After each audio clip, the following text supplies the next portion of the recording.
Over a year ago, I made a documentary on Waluigi. The sad truth was that he was only one of many victims to fall to the most despicable man to ever exist. The media referred to this person as the Jump Man, and he was the reason tacos, the color green, and the Olympics will never be the same again. Today, I will tell you the story of Mario, the interdimensional terrorist. Mario's origins are as strange and misunderstood as everything else in the man's life. Some might wonder where Mario came from. Me? I know.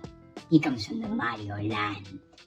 The only thing anyone can agree on is that he's the son of some Japanese man and that he has originated in Brooklyn as a plumber. His reality TV miniseries and his documentary have conflicting accounts on how he got to the Mushroom Kingdom in the first place, too. But they also both agree that it was some magical pipes that someone was contracted to put in somewhere to transport illegal immigrants. Fun. Mario claims to have hated shrooms until some random woman convinced him to take them to save the world. Other than the obvious red flags coming from this woman the moment Mario met her, she did take Mario to see an old ape, and she also did gymnastics. That was enough to convince Mario to trust her, and they started dating. Allegedly. The reports on this stuff are conflicted and hard to find, considering the woman was the queen of the Mushroom Kingdom and wanted her involvement with Mario to be as small as possible, even though it was very obvious they were more than friends. Mario also had a brother, but he'll be more important later. For now, let's just talk about Mario's aptly named Star Era. Due to all the shrooms Mario was ingesting, he gained unnatural strength. Scientists found that the shrooms he had been taken were Fungorium saliaresca, or as it's known casually, stare rooms. Stare rooms are illegal everywhere but the Mushroom Kingdom, but due to their permanent buff until you get hit and its untraceable nature, nobody found out about how Mario had been taking them until it was too late and he was allowed to participate in sporting events. He was one of the greatest tennis players, NASCAR drivers, baseball players, hockey players, dodgeballers, b-ballers, partiers, strikers, mug maniacs, horse jockeys. He was everything, okay? He even practiced unlicensed medicine and was somehow okay at it.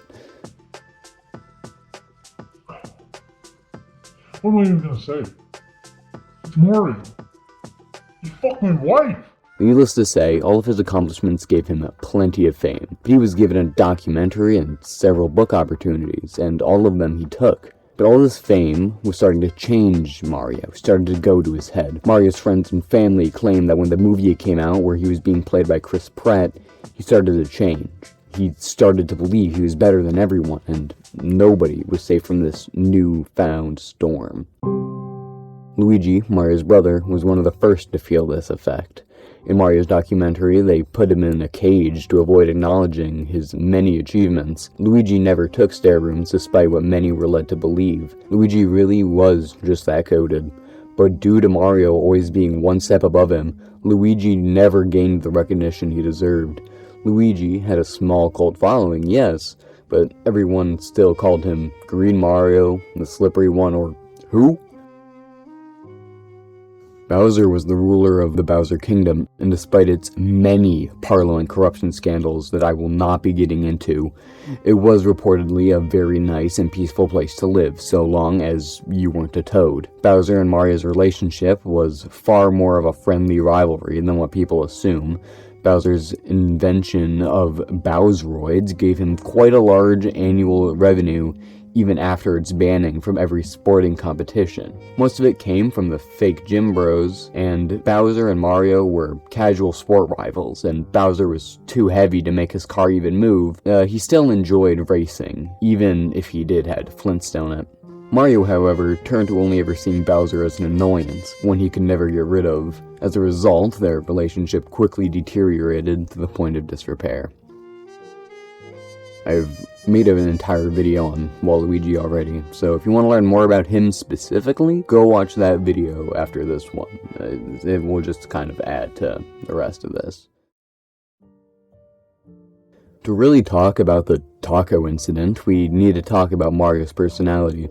Due to the extreme amounts of attention he garnered, he started seeing himself as the greatest.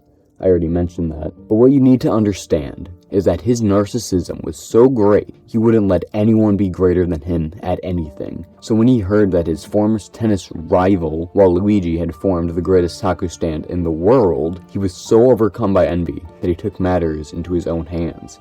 On Thursday, January 16th, 2042, Mario planted a bomb in front of Waluigi's taco stand with the complete intention of killing Waluigi. He was seen by 4 pedestrians at 5:20 a.m. behind the stand, rummaging around under the counter. None of them thought of contacting the police, however, because of Mario's public perception of being a noble hero who can do no wrong. At exactly 2:35 p.m., an explosion was heard emanating from the taco stand. The blast killed Waluigi as intended, but also Glenn Grayson, a 17-year-old Goomba, and also heavily wounded Wario. Glenn died instantaneously, but Waluigi managed to reveal a secret he kept locked within himself for his whole life before passing on. Wario, for the rest of his life, was hellbent on bringing Mario to justice and keeping Waluigi's spirit alive. He reopened the taco stand only 5 months after the incident, and paid for a gold statue of Waluigi to be built in his hometown. The incident also started a nationwide manhunt for Mario, who had disappeared after the event. The manhunt lasted only 1 week until a different attack occurred, this one with a substantially higher kill count. Due to Peach's attempts to hide her relationship with Mario and distance herself as far away from him as she could, Mario saw it as nothing more than Peach trying to take everything away from him. No one knows why Mario felt this way. All we know is that the fallout that occurred from Mario trying to take everything away from Peach. He tried to kill Mario Frigo, almost ended the entire rebellion.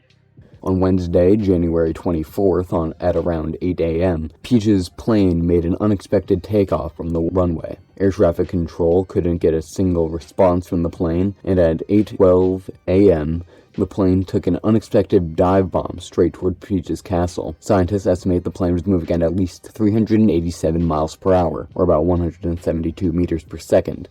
The plane luckily only hit the roof of the castle, which caused it to go into an uncontrollable spin.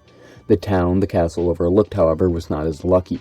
The plane crashed into the west side of the city and instantaneously destroyed everything it collided with, killing an estimated 1.2 million people. I was there when he attacked the Mushroom Kingdom.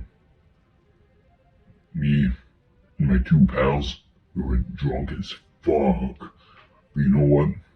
We didn't care. You wanna know why? Because Mario just destroyed West Mushroom Kingdom. We were safe though. We were from the east.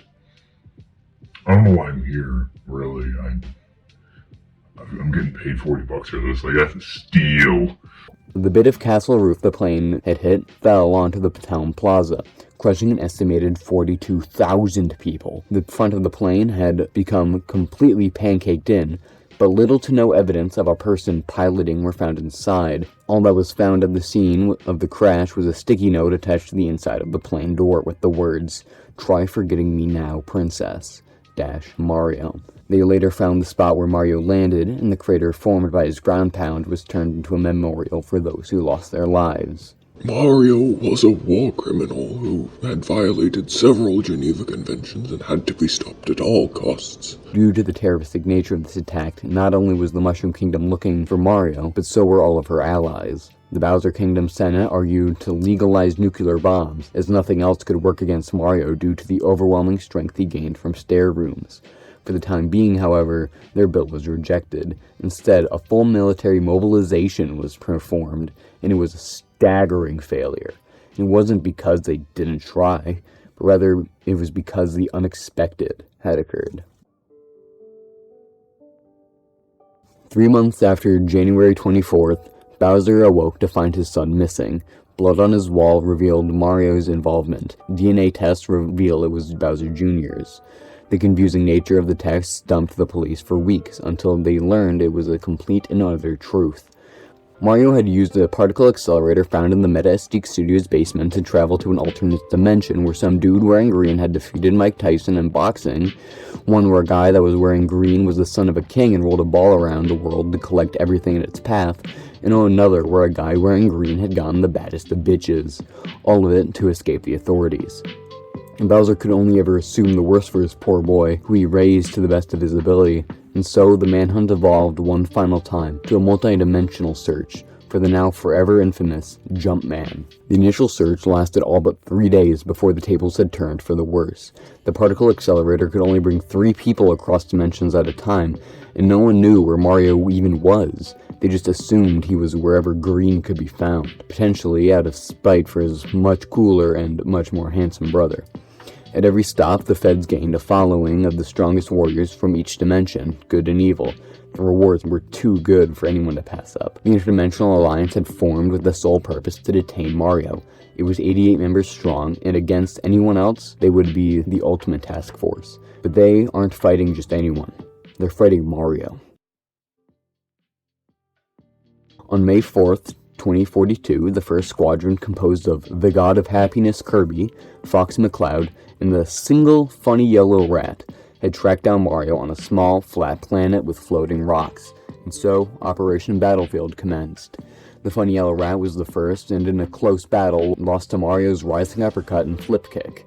Fox McCloud was schmoving, but that was all he had. When he died, his last words were, quote, "Fire!" which translates into, "It's not melee." These words have become a motto of sorts for the current IDFT, or as it's much more commonly known, the Smash Bros. Kirby gained backup in the form of King Kremlin Rule, King DDD, and the King of the Koopas, Bowser. Bowser, while severely beaten, was the only king to survive. For those who had died, their nations have never recovered from their deaths.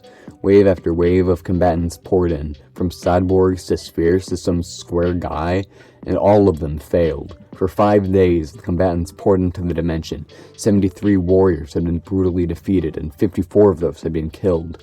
Mario proceeded to leave Bowser Jr. on the planet with his disabled and disfigured father, and no one knows why. But it's assumed it was either Mario to mentally trick himself into thinking what he was doing was good, or that he was doing something good out of this. Or Bowser Jr. was no more than a way for Mario to lure Bowser into a fight.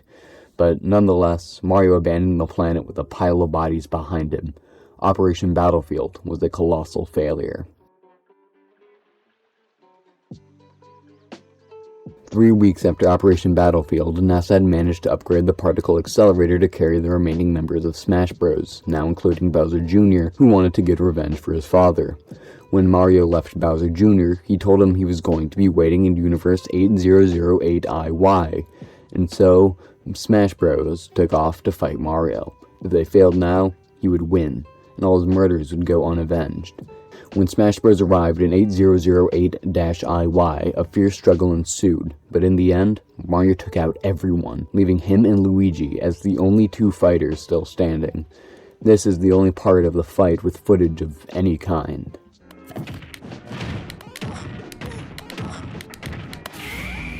It was an incredible final battle, one that ended with Luigi standing triumphant.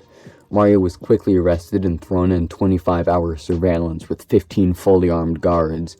Interrogators could only get the first half of Mario's story before the unthinkable happened, however, one that became the source of many conspiracies.